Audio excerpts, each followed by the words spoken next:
Jadi di sini aku ingin menjelaskan tentang klasifikasi bahasa dunia. Klasifikasi bahasa dunia itu dibagi menjadi 3. Yang pertama itu klasifikasi genealogis, yaitu pengelompokan bahasa berdasarkan asal-usul bahasa atau satu nenek moyang bahasa purba. Itu berisi ada Indo-Eropa, itu tuh keluarga yang paling terbesar. Itu isinya ada Inggris, Jerman, Persia, sama Rusia. Terus ada Sino-Tibet. Itu bahasa-bahasa Asia Timur yang berisi Mandarin, Kantonis, Tibet, sama Burma. Terus ada Afro-Asiatik, itu bahasa-bahasa Afrika Utara dan Timur Tengah. Yang berisi yaitu bahasa Arab, bahasa Ibrani, sama bahasa Amharic. Terus ada Niger Kongo, itu keluarga terbesar Sub-Sahara, di Afrika Sub-Sahara, yang berisi bahasa Swahili, Yoruba, Igbo, sama Hulu. Terus ada Austronesia, itu ya pengelompokan bahasa yang sangat penting bagi Asia Tenggara dan Pasifik.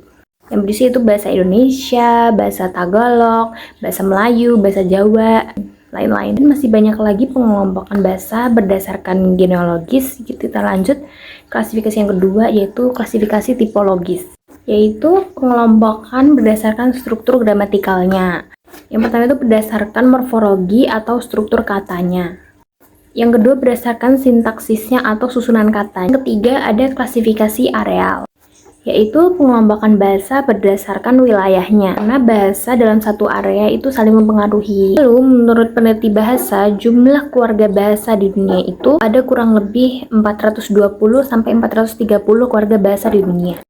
Dan bahasa yang masih hidup itu kurang lebih ada 7.000 bahasa. Lalu banyak pula bahasa yang terancam punah karena modernisasi dan dominasi bahasa besar. Setelah kalian mendengarkan penjelasan dari teman saya tadi, sekarang akan menjelaskan tentang rumpun bahasa Semit. Rumpun bahasa adalah sekumpulan bahasa yang berasal dari bahasa yang sama, dari luar yang sama. Gagasan ini didasarkan pada anggapan seiringnya waktu. Kemudian bahasa terpecah belah menjadi logat, lalu dialek, dan akhirnya berkembang menjadi bahasa-bahasa yang mandiri. Memetakan bahasa dunia atau konsep rumpun bahasa. Rumpun bahasa adalah sebuah bahasa yang berasal dari leluhur yang sama, kemudian terpecah belah menjadi dialek-dialek, dan akhirnya berkembang menjadi bahasa sendiri-sendiri, tetapi tetap berkerabat. Saat ini terdapat 7.151 bahasa yang terbagi ke dalam 142 rumpun bahasa. Bahasa yang paling banyak menurut jumlah bahasa yaitu adalah Niger Kongo, yaitu terdapat 1.552 bahasa, dan Australia yaitu 1.652 bahasa. Adapun bahasa yang tidak dapat digolongkan yaitu disebut juga dengan bahasa isolat. Rumpun Austronesia, salah satu cabang terbesar di dunia, yaitu adalah cabang rumpun bahasa Austronesia. Rumpun ini menjadi rumah dari bagi lebih dari 1.200 bahasa, termasuk salah satunya adalah Indonesia.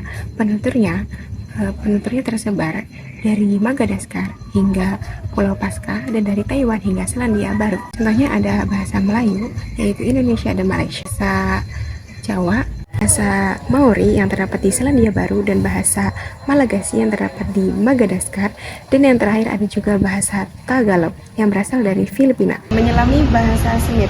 Rumpun bahasa Semit adalah cabang dari Afro-Asiatik yang berasal dari Timur Tengah.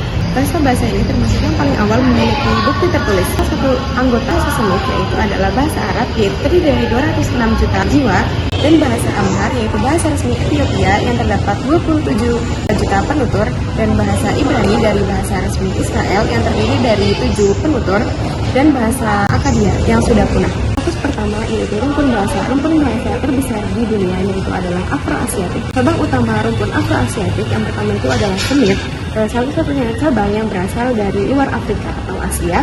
Terus Berber yaitu tersebar di Afrika Utara, dan Chad termasuk bahasa Hausa di Afrika Barat, dan Kesh tersebar di tanduk Afrika.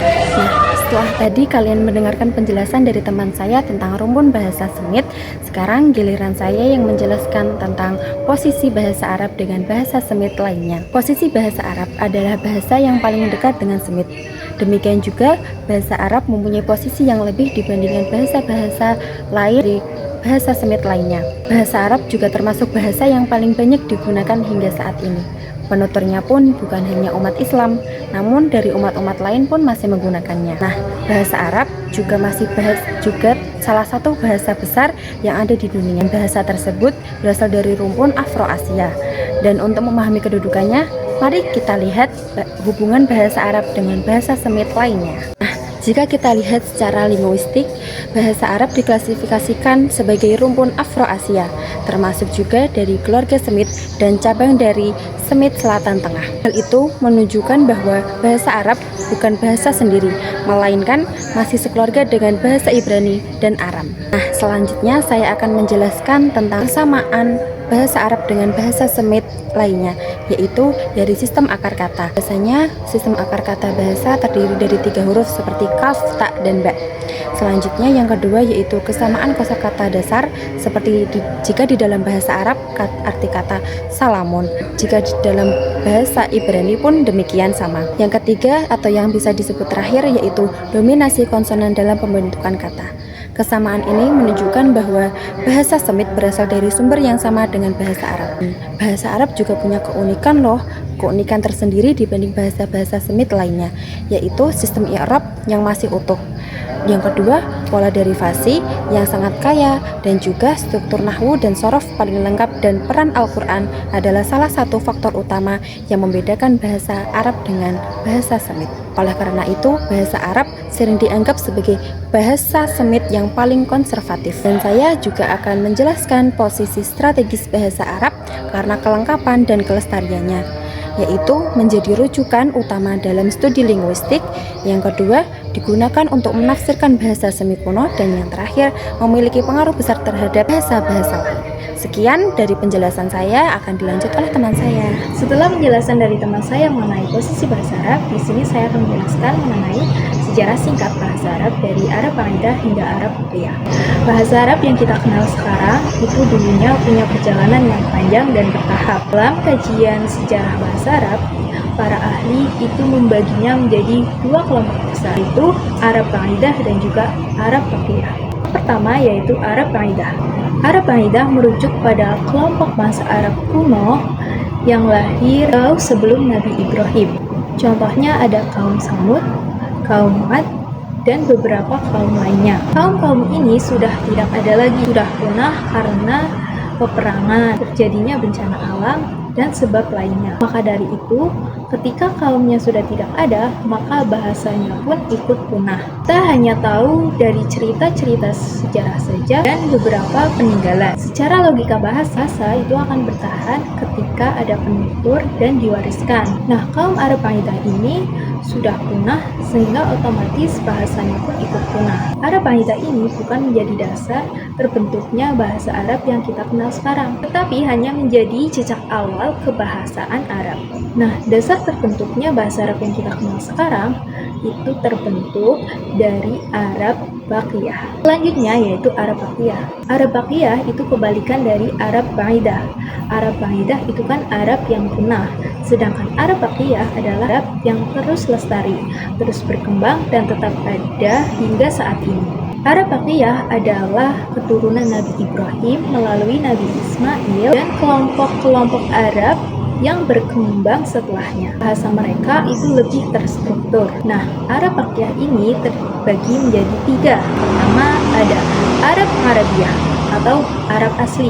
Arab ini menjadi fondasi dialek-dialek Arab Selatan dan disebut juga Qahtaniyah yang berasal dari Yaman. Mereka lah penutur awal bahasa Arab murni. Yang kedua, Arab Musta'ribah, keturunan Nabi Ismail yang belajar dari suku Jurhum. Mereka mengembangkan dialek Arab Utara.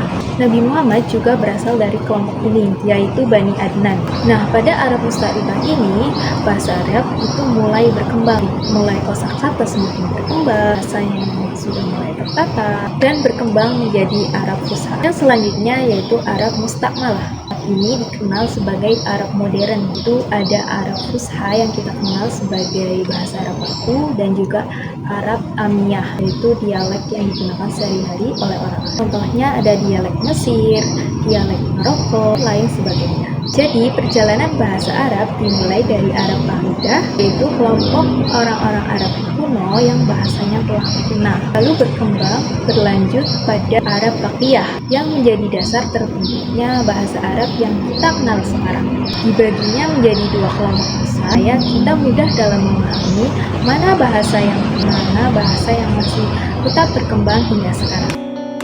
Kesimpulan, bahasa manusia berasal dari beberapa teori, onomatope atau berdasarkan suara alam, interjeksi atau berkaitan dengan emosi, yoheho atau dari kerjasama, dan isyarat atau komunikasi awal melalui gerakan. Teori-teori ini menunjukkan bahwa bahasa berkembang seiring dengan kemampuan sosial dan biologis manusia. Setelah bahasa berkembang, muncullah pengelompokan bahasa berdasarkan kekerabatan yang disebut rumpun bahasa. Salah satunya rumpun bahasa Semit. Bahasa Arab termasuk dalam rumpun ini dan memiliki hubungan erat dengan bahasa Semit lainnya. Secara historis, bahasa Arab mengalami perkembangan dari Arab Qamidah yang telah punah menuju Arab Baqiyah yang tetap lestari dan digunakan hingga sekarang, menandakan bahwa bahasa Arab memiliki sejarah panjang serta kemampuan bertahan dan berkembang sepanjang zaman.